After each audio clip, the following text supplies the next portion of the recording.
할렐루야. 네, 새벽에 나오신 여러분들 환영하고 축복합니다. 오늘도 주님과 동행하는 축복의 하루가 되시기를 간절히 바랍니다. 자, 출애굽기 28장은 이제 계속해서 제사장의 의복에 대해서 말씀하고 있습니다. 우리가 앞에 부분들은 주로 성막의 뜰, 또 회막의 성소와 지성소에 관한, 또 물두멍과 촛대에 관한 이 성막에 쓰는 기구들에 대해서, 또 성막을 덮는 네 가지 천, 이것을 우리는 제1앙장, 제2앙장, 제3, 제4앙장이라고 부릅니다만은 이런 것이 갖는 의미를 우리가 살펴봤습니다. 자, 오늘은 하나님께서 모세에게 이제 내 형 아론과 그 아들들을 불러서 그들로 제사장이 되게 하라는 것입니다. 자, 하나님은 어떤 명령을 주시는가? 자, 28장 1절 말씀을 한 번 더 읽어봅니다. 시작. 너는 이스라엘 자손 중 내 형 아론과 그의 아들들 곧 아론과 아론의 아들들 나답과 아비후와 엘르하살과 이다마를 그와 함께 내게로 나오게 하여 나를 섬기는 제사장 직분을 행하게 하되. 자, 아론과 아론의 자녀들을 제사장으로 명령하시는 거예요. 이건 하나님이 정하시는 거지 의논해서 뽑는 게 아니에요. 또 투표한 것도 아니에요. 그래서 제사장은, 구약의 제사장은 세습제다, 이런 전통을 가지고 있죠. 근데 사실 그거를 또 오늘날 적용해가지고 제사장이 세습제니까 목사도 세습해야 되지 않느냐. 그런데 그렇게 보면은 목사의 아들은 당연히 목사가 돼야 돼요. 근데 목사의 아들이 공무원도 가고 회사원도 가고 미술가도 나오고 그건 안 되는 거죠. 구약을 따지자면은 그런 거죠. 그거는 사실은 합당하지는 않습니다. 미국에서는 이제 목회자의 자녀가 이렇게 아버지를 이어서 세습되는 경우가 또 그것이 그냥 관용되는 사회예요. 근데 한국만은 특수하게 그게 잘 또 관용이 안 돼요.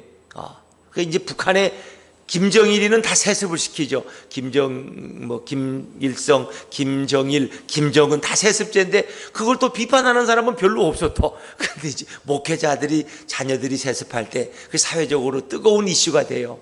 또 재벌 회장들도 자식들에게 이제 자기 회장 자리를 물려주는 경우도 있는데 그것도 또 우리나라에서는 비판을 받죠. 그러니까 그게 사실은 이 땅에서는 덕스러운 일은 아니에요. 그래서 가능하면 피하면 좋고, 또 목회사를 하더라도 다른 교회에서 섬기면 더 좋은데 우리 한국 교회에서는 또 이렇게 자녀들에게 목사의 직분을 이어주는 경우가 많아서 참 그런 것이 우리가 좀 안타깝게 생각하는 부분인데, 구약으로 보면은 그게 합당하지만 지금 구약을 주장하는 것은 오늘날에는 맞지 않습니다. 왜?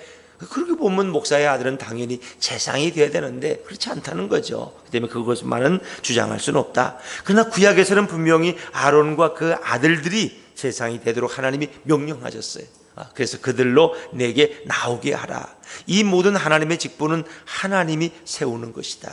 그래서 이 아들들의 면모를 보면 나답과 아비후가 나옵니다. 나답과 아비후는 사실은 제사장이 됐기 때문에 불행해진 사람들이에요. 그래서 하나님 앞에 다른 불을 들이다가 결국 두 사람은 불살림을 당해 죽어버렸어요. 그러니까 참 어찌 보면 구약에서 제사장의 일을 한다는 건 늘 위험한 일이에요. 그것이 특권같이 여겨지지만 조심스럽고 늘 위험해요. 왜? 성막에 들어가서 일하는 제사장들은 어떻습니까?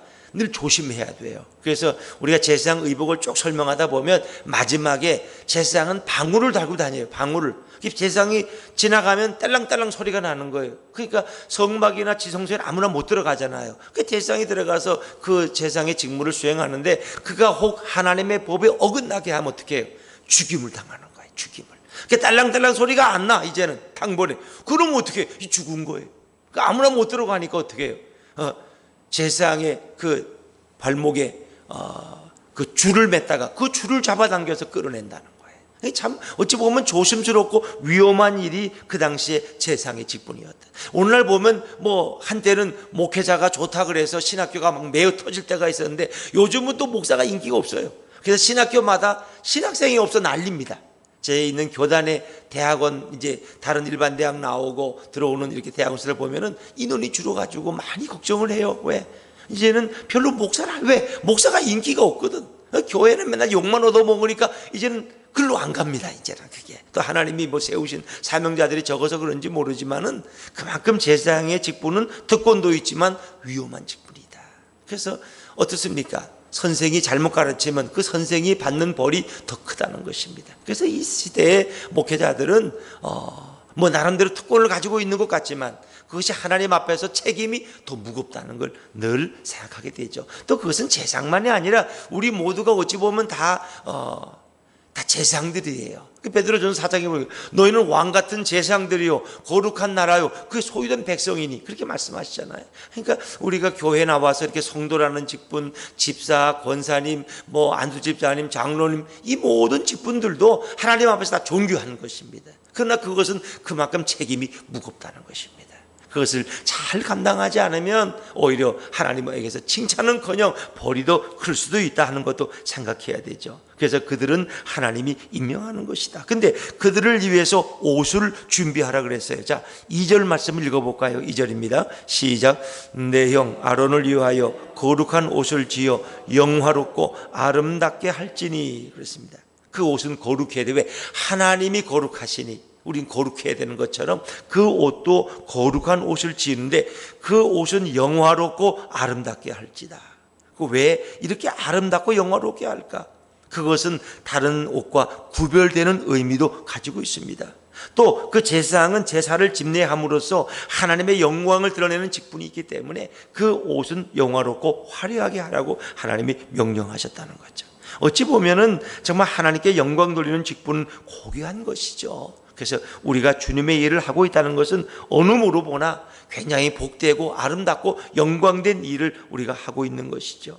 그래서 이 의복을 만드는 사람들은 아무나 할 수 있는 게 아니에요. 지혜 있는 자들, 하나님의 성령으로 충만한 자들이 그 옷을 지어서 세상들로 입게 하는 것입니다. 우리 3절 말씀을 한번 읽어볼까요? 3절입니다. 시작.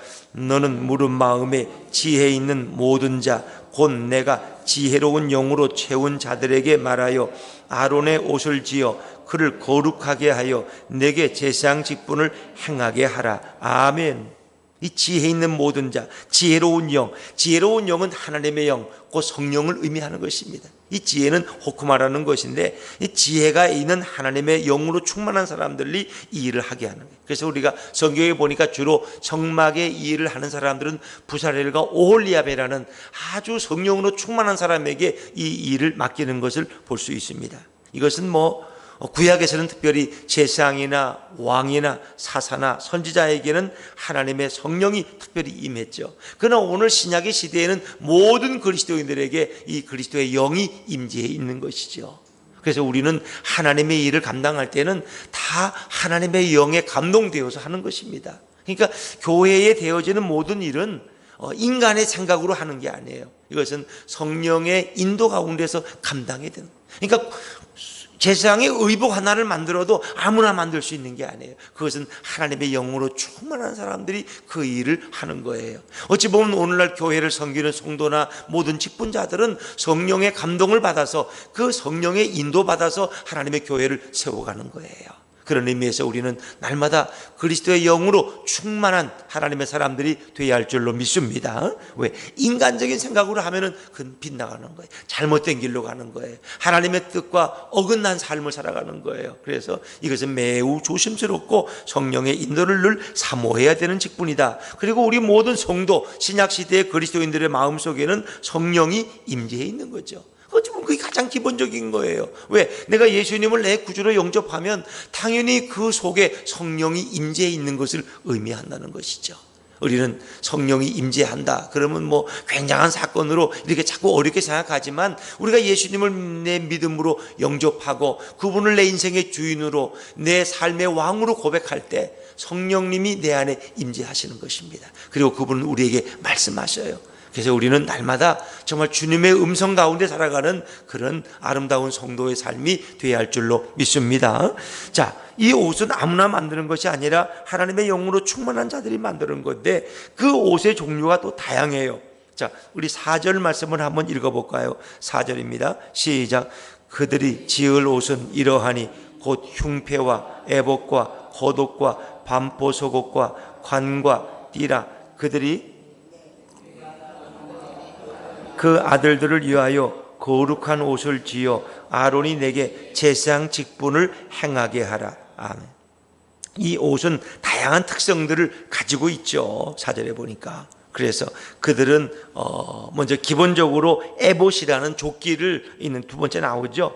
그 에봇 앞에는 흉패를 붙입니다. 그래서 12개의 그 보석으로 12지파, 이스라엘의 12아들, 이스라엘의 지파를 상징하는 그들의 이름들을 기록을 해서 그것을 12개의 보석으로 에봇 위에 바치는데, 에봇은 쉽게 말하면 조끼입니다.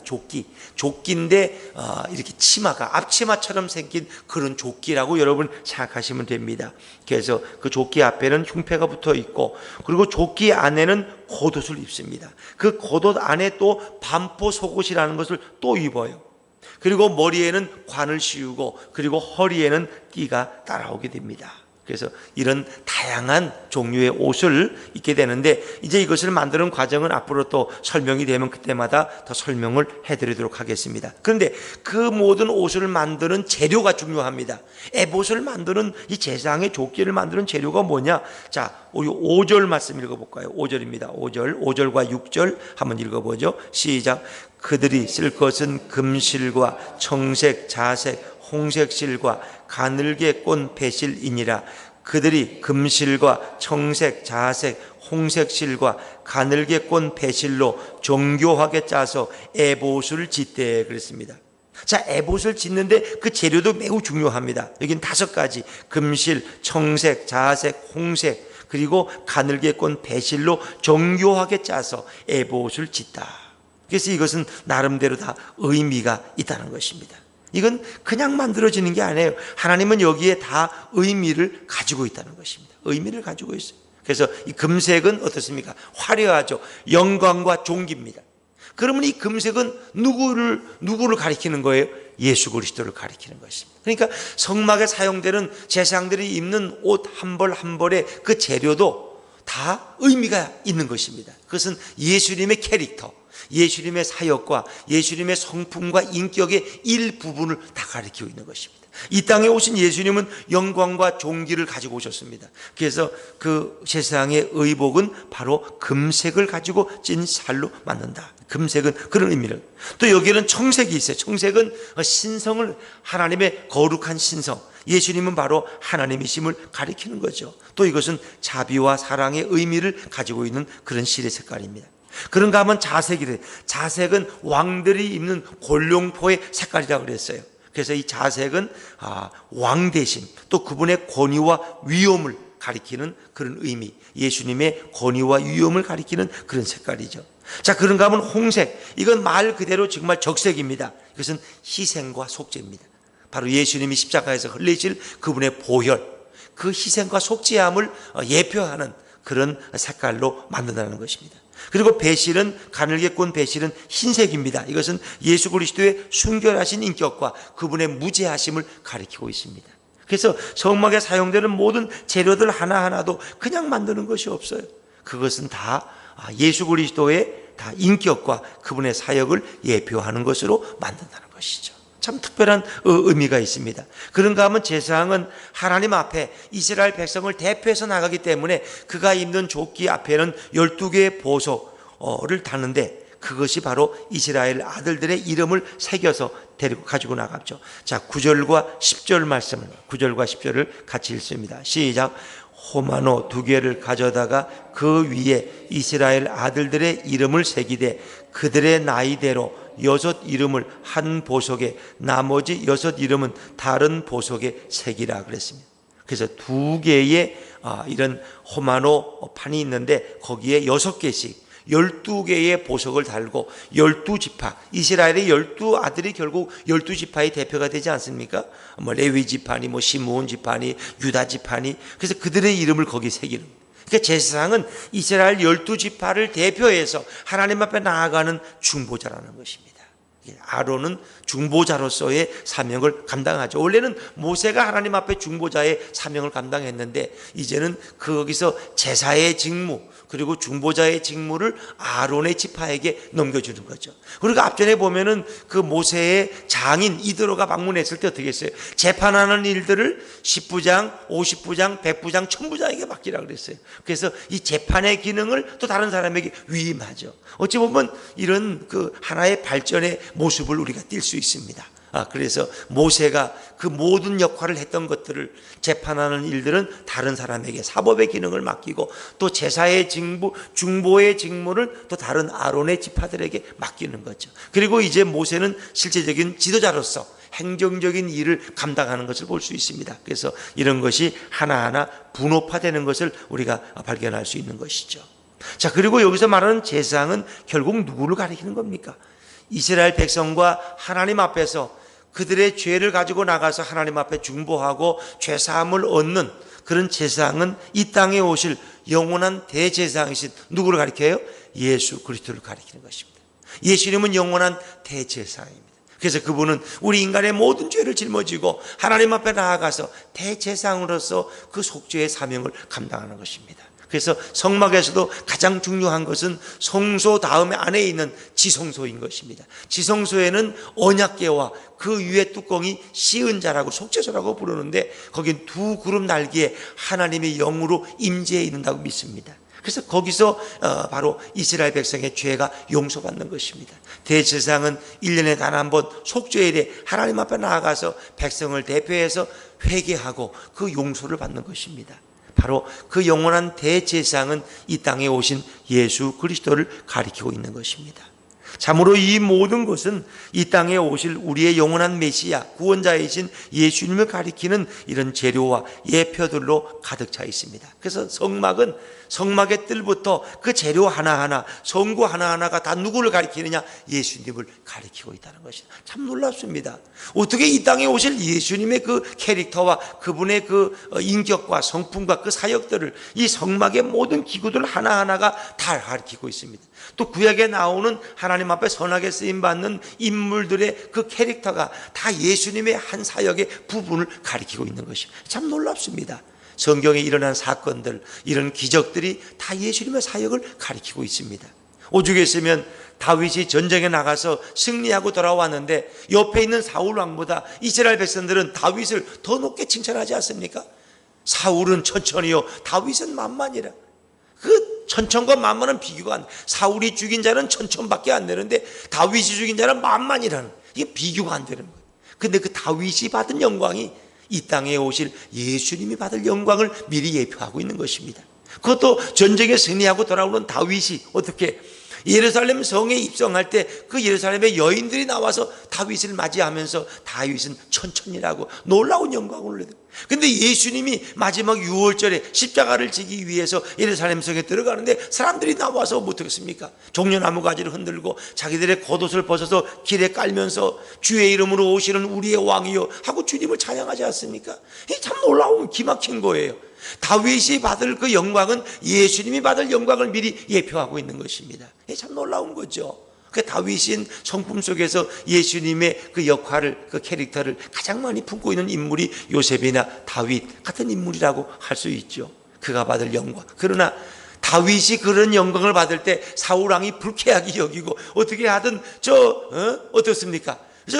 다윗을 죽이려고 말해, 질투 때문에 그러죠. 그 예수님이 그런 영광을 받으니까 거기도 바리새인들이 이 자네가 이런 영광을 받으면 되는가? 자네의 선생의 제자들을 엄히 꾸짖어서 다시는 그런 인간에게 영광을 돌리지 못하게 하라. 근데 예수님은 하나님이시기 때문에 그 영광받기에 합당한 분인 줄로 믿습니다. 이게 참 기막힌 거예요. 그래서 사울이 다윗을 죽이려고 얼마나 했습니까? 그들이 결국 예수님을 모함해서 십자가에 못 박아 죽이잖아요.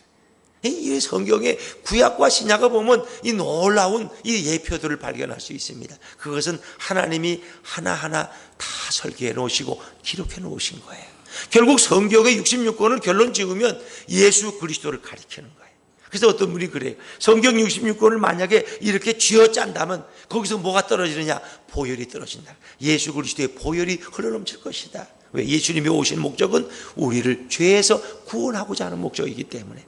오늘도 예수님이 얼마나 존귀하시고 그분이 얼마나 귀한 우리의 구주이신가. 오늘도 예수님을 내 안에 모시고 그분과 함께 걸어가는, 그리고 그분만을 찬양하고 그분을 높여드리는 이 복된 하루가 되시기를 주의 이름으로 축원합니다.